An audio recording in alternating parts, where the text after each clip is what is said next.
¿Sabías que, según la Organización Mundial de la Salud, una de cada 3 personas será cuidadora en algún momento de su vida, ya sea de un familiar, amigo o un paciente? Lo sorprendente es que aunque el cuidado puede ser un acto de amor, también puede convertirse en una de las principales fuentes de desgaste emocional si olvidamos cuidarnos a nosotros mismos.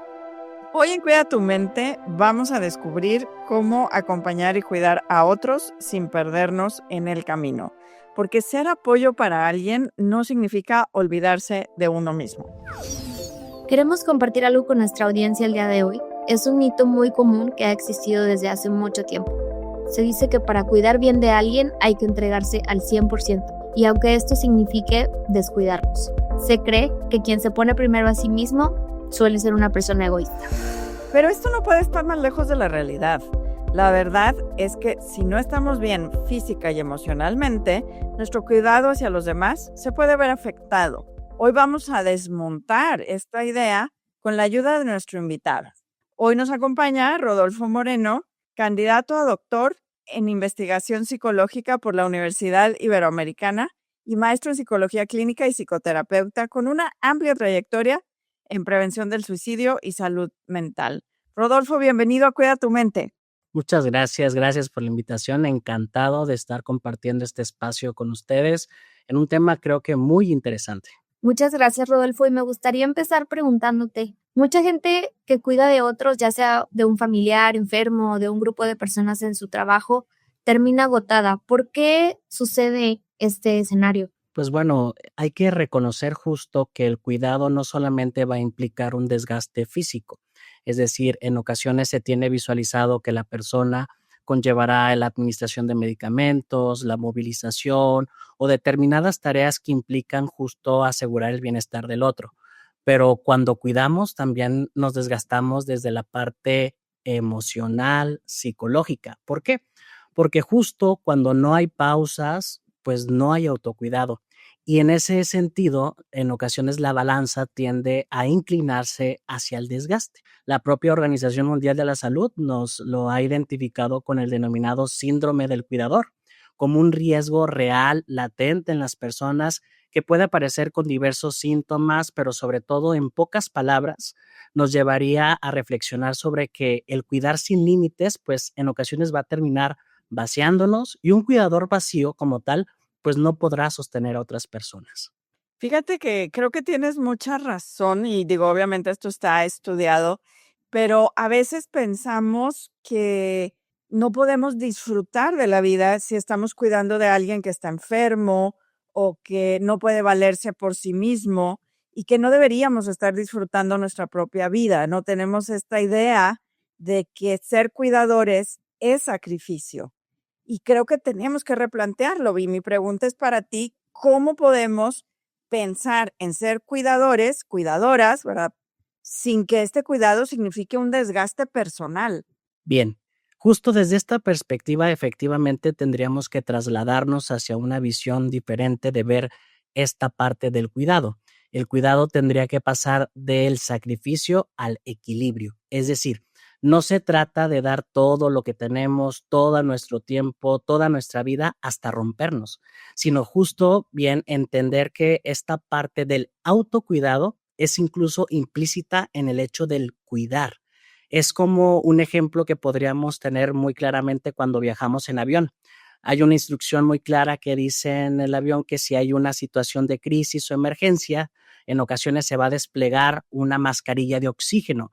Y hay una indicación muy clara ahí que nos dice que primero nosotros nos pongamos esa mascarilla de oxígeno para poder posteriormente apoyar a el que tenemos, a la persona que tenemos de lado. Entonces, justo desde esta acción no estamos hablando de una acción vinculada hacia el egoísmo, sino más bien la posibilidad del cuidarnos nos da la oportunidad de estar disponibles para otra persona.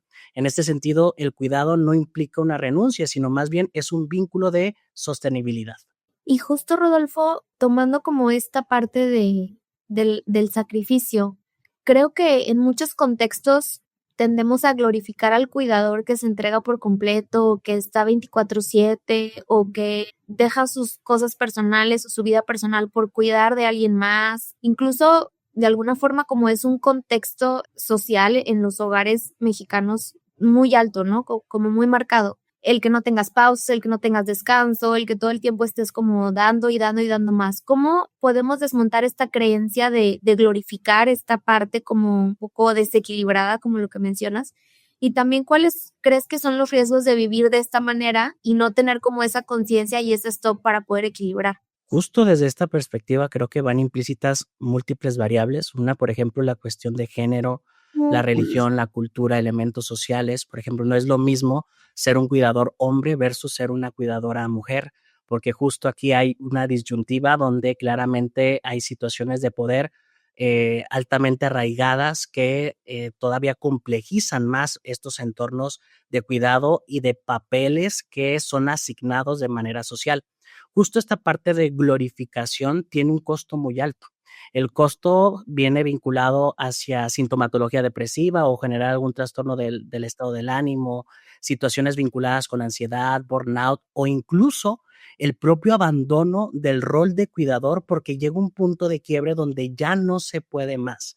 Entonces, desde esta perspectiva, lo que buscaríamos sería cambiar esa narrativa.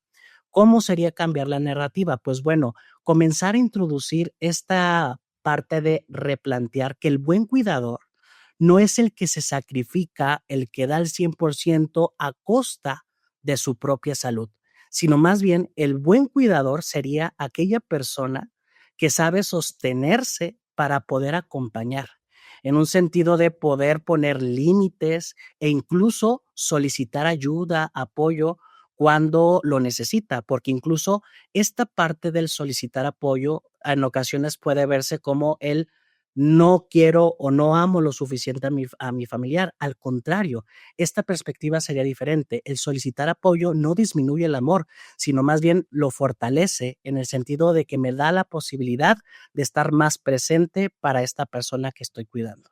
Fíjate que me recordaste, y bueno, yo he sido profesora de ética muchos años, del desarrollo de la conciencia moral desde los estudios que hizo Carol Gilligan, donde justo dice, esta ética del sacrificio, a veces la glorificamos, pero en realidad lo que tenemos que buscar es esta, transición hacia el equilibrio, porque las decisiones que tomamos cuando buscamos que no dañen a nadie y cuando le hagan bien a las personas, nosotros tenemos que estar incluidos. O sea, el cuidador, la cuidadora tiene que estar incluido en ese hacer el bien. Y entonces yo, si estoy haciendo el bien a todos los demás, pero no me hago el bien a mí misma, pues no estoy desarrollando verdaderamente ese comportamiento ideal. Y también es una buena forma de pensarlo, es decir, yo estoy incluida en el cuidado, ¿verdad? Y creo que esto también es muy importante y me voy a extender un poquito porque justo ahora tenemos fenómenos que creo que son distintos. Cada vez vivimos más años, por ejemplo, el cuidado de los adultos mayores. Y cada vez las mujeres tenemos hijos a mayor edad. Entonces se traslapan los procesos de cuidado de la sociedad que creo que en México, pues las tareas de cuidado están mucho más en la mujer, ¿verdad? Por los roles sociales, sin entrar en cuestionamientos, pero también el proceso donde se traslapa el cuidado de los hijos, por ejemplo, con el cuidado de los adultos mayores, que a lo mejor en generaciones anteriores, cuando vivíamos menos o se tenía hijos más jóvenes, no sucedían tanta frecuencia. Entonces, realmente es un tema que tenemos que atender. ¿Ya nos dijiste algunas señales de lo que vamos a ver en una persona que es cuidador o cuidadora y que de pronto empieza a mostrar estos síntomas? Pero yo personalmente, si yo soy el cuidador o la cuidadora, ¿cómo puedo darme cuenta que me estoy descuidando antes de que llegue al burnout o a esta situación donde incluso voy a dejar de cuidar porque ya no puedo y entro en crisis? ¿Cuáles son esos primeros síntomas? Claro. Algunas señales claras, iniciales podría ser, por ejemplo, el tener ya una alteración en el ritmo del sueño, no incluso dormir y no descansar, irritarse fácilmente, perder el disfrute de algunas actividades que anteriormente eran muy gratificantes para mí, el descuidar mi propia salud, el comenzarme a aislar.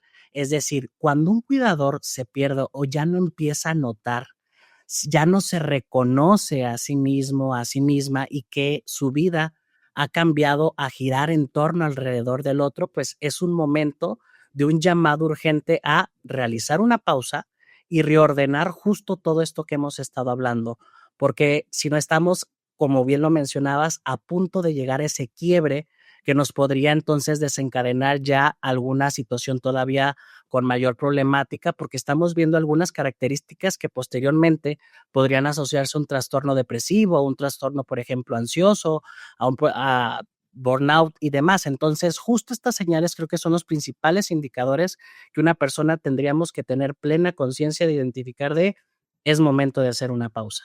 Me encanta como estos signos muy evidentes, Rodolfo, y muy prácticos que nos da. Y justamente me gustaría que aterrizáramos como esto a situaciones un poquito más cotidianas. Y me gustaría poner el ejemplo en que pensemos en una mamá, por ejemplo, que cuida a sus hijos, que cuida también de sus padres mayores, tal vez con alguna enfermedad o simplemente con pues cuestiones de la adultez o de la edad. ¿Cómo se puede hacer para equilibrar estas responsabilidades sin olvidarse de ella misma, como tomando en cuenta lo que hemos mencionado anteriormente? ¿O cómo sería ese escenario en poder cuidarse a sí mismo en un contexto como este? Bien, podría resumirlo y podrá sonar muy fácil, pero tengo que reconocer que es complejo, porque en primer lugar tendríamos que comenzar aceptando que no puedo con todo yo sola, en este ejemplo que nos planteas. No puedo con todo yo sola, necesito delegar, necesito pedir ayuda y reconocer cuáles son mis límites, porque justo esta parte del desgaste del cuidador comienza cuando estos límites de lo que puedo o no realizar comienza a desbordarse. En segundo punto, entonces, también yo me incluiría en la agenda como mamá. Es decir, así como incluyo en la agenda que tengo que llevar a mis padres a la cita médica, a rehabilitación, a comprar sus medicamentos, como tengo que llevar a mis hijos a la escuela, etcétera, etcétera, también debo de reservar tiempo para mí. Y entonces, en un tercer punto sería que comenzar a hacer aquellos pequeños rituales de autocuidado diario, aunque sean 5 minutos, porque esos 5 minutos pudieran marcar una diferencia. En ocasiones es necesario hacer una pausa total para entonces liberar un poco de tensión y poder continuar. El desgaste ocurre justo cuando no nos damos ni siquiera estos espacios para ser conscientes de cómo estamos en este momento. Hay ocasiones que las personas, hasta que no tienen una enfermedad o incluso lamentablemente ha habido casos donde el cuidador muere primero, ¿sí? Que justo que la persona que está cuidando por todo un desgaste y deterioro físico, emocional y desborde que existe en este sentido. Entonces, en resumidas cuentas, es aceptar sobre todo aquello que estaba bajo mi control y cuando hay cosas que se están pasando por allá de mis límites, comenzar a delegar, pedir ayuda y reconocer justo que es necesario también hacer pausas y tiempo para mí. Qué fuerte esto que comentas, pero sí hay evidencia que habla de ello, ¿verdad? El desgaste que en el largo plazo tenemos y sobre todo cuando estamos viviendo situaciones que no son de un momento. Y creo que, por ejemplo, otro caso que tendríamos que comentar es las personas que trabajan en profesiones de servicio, porque ahí hay un contagio de las emociones, por ejemplo, el médico que continuamente está tratando, pues, con a lo mejor enfermedades prolongadas, los psicólogos, incluso los maestros muchas veces que tienen alumnos o alumnas que tienen una necesidad especial y muchas veces nos cargamos con todas esas emociones de los demás por lo que hacemos por nuestra profesión. Y en este caso, por ejemplo, para el tema de cuidar a estos cuidadores, ¿qué prácticas concretas pudieras recomendarnos para, de nuevo, no caer en estos estados de cansancio extremo, burnout, desgaste, no solo emocional, sino físico? Claro, creo que un escenario que lo puso totalmente en evidencia fue la época del COVID y lo vimos muy claro en estos cuidadores con este desgaste por empatía que también podemos llegar a tener las profesionales y los profesionales de la salud mental. Entonces, justo el primer punto para poder comenzar es normalizar que nosotros también necesitamos espacios de descarga, porque a veces se nos olvida. Estamos tan vinculados en el punto del cuidar al otro, de situaciones de riesgo, de situaciones ahora sí que en diversos escenarios de salud, que se nos olvida que nosotros también necesitamos esta parte de ventilación emocional, algo que incluso se incorporó como práctica en situaciones de desgaste emocional y físico hace algunos años ya en diversos escenarios internacionales. ¿Qué prácticas podríamos seguir incorporando? Por ejemplo, la supervisión clínica. No es lo mismo trabajar yo solo y tener toda la carga de lo que implica la resolución y cuidado de las demás personas que compartir justo mis dudas, de sentirme justo recargado en alguien cuando yo lo necesito, tener círculos entre pares, entre profesionales y desde luego también la terapia personal, porque incluso los psicólogos, psicólogas, psicoterapeutas también necesitamos esta parte de acompañamiento y terapia personal.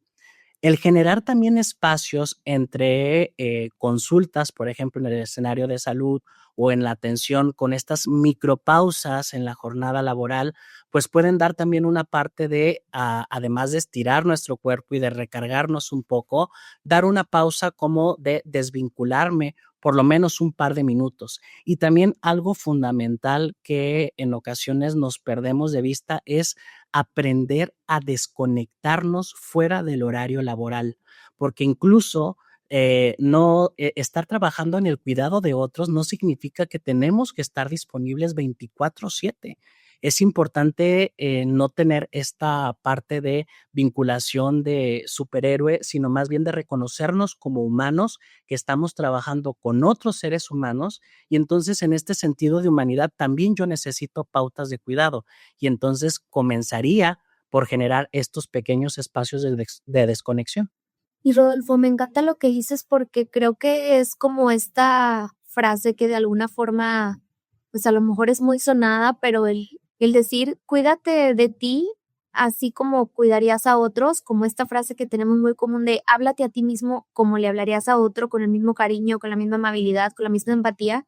Y me resuena mucho esto ahorita que lo dices y aplicándolo a la parte del cuidado, o sea, el buscar el bienestar nuestro, así como el que buscamos para nuestros seres queridos.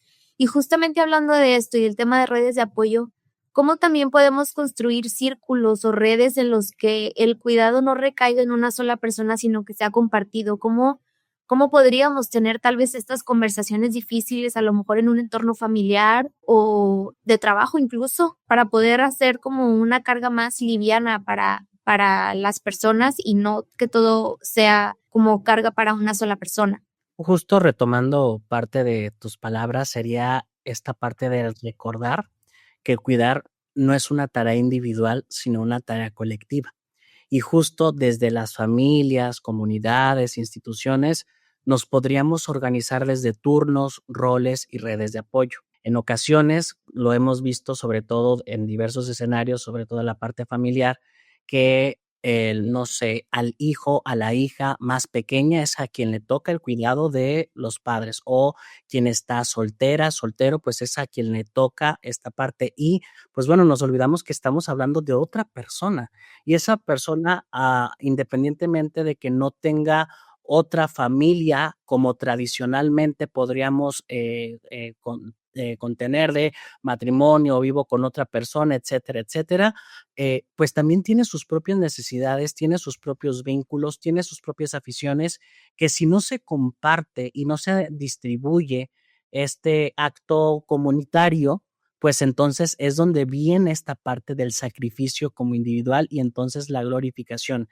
Pero entonces aquí es fundamental no olvidarnos justo de esta cuestión de asertividad también que va muy vinculado en el establecimiento de límites, porque justo nos podemos comenzar incorporando con pequeñas actividades y después nosotros al estar cediendo en el cuidado, pues los demás roles nos van cediendo más y más actividades hasta que quedamos solas o solos cargados con toda la responsabilidad. Entonces, desde el inicio tenemos que hablarlo, sí son pláticas en ocasiones difíciles, complicadas, y esto no implica un desamor o no querer atender a mi familiar, a mi ser querido, sino más bien justo desde este acto de amor pongo límites que me permitan estar plenamente presente en el momento que a mí me toque cuidar. Wow, la verdad es que importante reflexión haces, porque creo que en efecto nos falta, y me gustaría que pasáramos a una parte práctica donde para quienes nos escuchan y son cuidadores, cuidadoras, nos puedas dar una práctica breve que puedan probar si quieren hoy mismo y que les ayude a mantener ese amor por sí mismos, aun y cuando están cuidando de los demás. Sí, justo es una práctica muy sencilla que efectivamente pueden hacer en este momento y es detengan todo lo que estén haciendo, hagan una pausa. Les invitaría justo a cerrar los ojos y a preguntarse, ¿cómo estoy hoy? ¿Qué necesito? Esa simple pregunta, ¿cómo me encuentro hoy? ¿Qué necesito? Repetida diariamente, abre este espacio para que entonces podamos tener plena conciencia de lo que estoy eligiendo, porque a veces elegimos desde una mente no sabia, sino elegimos justo desde el impulso, desde la presión. Entonces, justo abrir este espacio para poder elegir conscientemente un acto de autocuidado, ya sea, por ejemplo, el respirar profundo, el llamar a un amigo, el tomar agua, el salir un poco a conectar con la naturaleza. Esos elementos pequeños pueden ser esa gran diferencia en la manera en la que acompañamos. Siempre preguntándonos, ¿este acto que estoy haciendo de cuidado, sí, lo hago porque amo y quiero a mi ser querido, pero me aleja o me acerca al punto también de valores de lo que es importante para mí? Y en este sentido, a veces nos descuidamos de nosotros y pues si nosotros nos descuidamos, es imposible que todas las áreas que componen nuestra vida, no solamente familia, sino trabajo, social y pareja, pues no se encuentren en sintonía. Entonces, este pequeño ejercicio sería una invitación a que diario te preguntes, ¿qué necesito? Y si entonces concibes que hay una dificultad para poder ubicar qué es lo que estoy necesitando en este momento, es válido pedir ayuda. Tenemos múltiples recursos electrónicos por personas a las cuales podemos acercarnos para justo ir clarificando lo que es valioso para nosotros. Muchísimas gracias, Rodolfo. Yo creo que he aprendido muchas cosas en este episodio y que voy a regresar a escucharlo varias veces y me haces pensar en distintas personas que conozco que están pasando por situaciones donde están siendo cuidadores y cuidadoras y qué importante es hacer esta reflexión y simplemente pensar qué necesito en este momento. Grecia, ¿tú qué opinas? Yo me quedaría, Rose, con las pequeñas preguntas y el pequeño como check-in emocional diario, que es tan sencillo decir qué necesito. Me encanta que sea algo tan simple y algo que nos podemos preguntar literalmente al despertar y tal vez al irnos a dormir para poder tener un buen día al día siguiente. Y muchas gracias, Rodolfo. Me encantó el episodio, me encantaron los ejemplos y creo que pues como sociedad tenemos muchísimo que tener conciencia sobre cómo cuidamos a los demás y cómo también nos deberíamos de cuidar a nosotros mismos.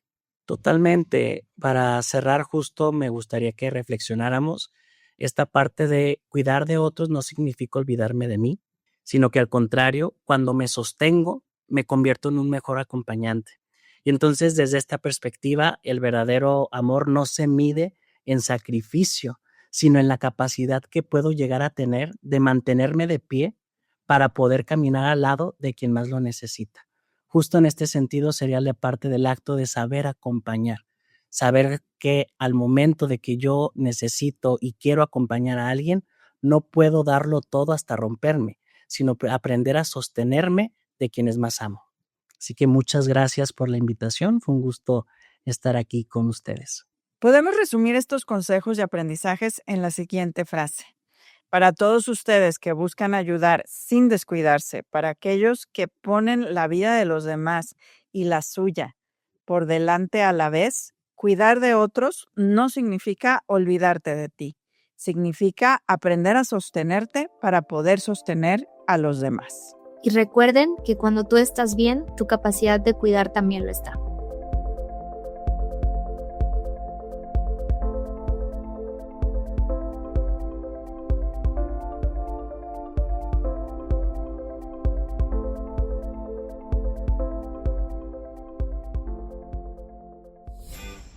Hola, soy Marcela Toscano y te invitamos a escuchar Hola de Salud, el podcast que te ayuda a vivir de manera sana, equilibrada y feliz. Hola de Salud es parte de Tech Sounds Podcast, la barra oficial del Tecnológico de Monterrey.